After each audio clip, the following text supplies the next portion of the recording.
What brought me into CU was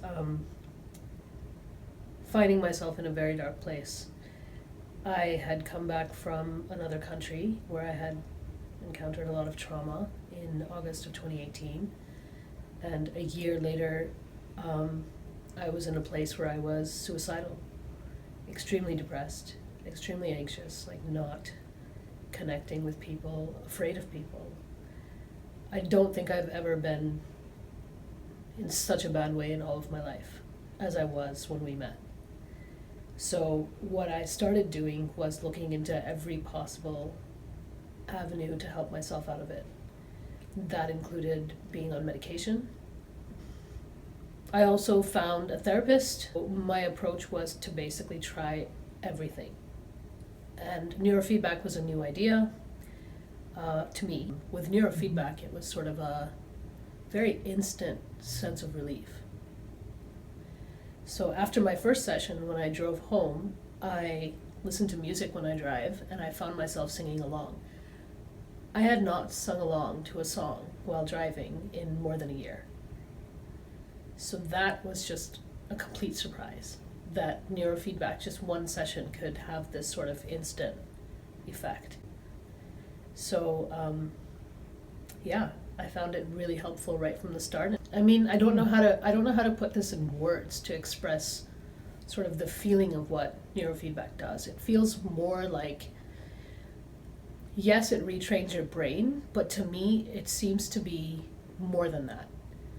Like, it's sort of working to reset your emotional center.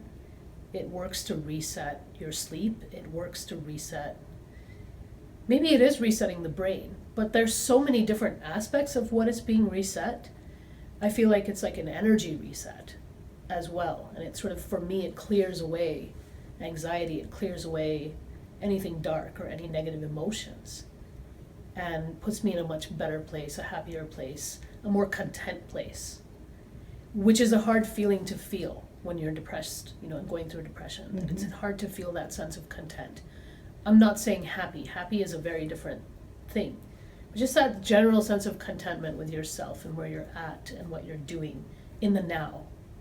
So it's a very in the present feeling, that it brings you out of wherever you are, whether you're in the past or the future, and it sort of just centers you into that moment that is now.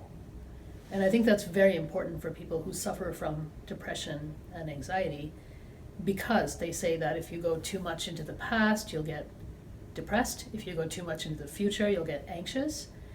So for me, neurofeedback has been a very important way of keeping in the now, or bringing myself back to the now. I'm not sure how that works, or why that worked, or why it had that effect on me, but it did. So staying grounded, even though I felt floaty, I felt very grounded in the now, and more centered. It leaves you feeling so good. Wonderful. How can something like that not be good for you, right? To find out more about neurofeedback and what it can do for you, visit twomindstraining.com.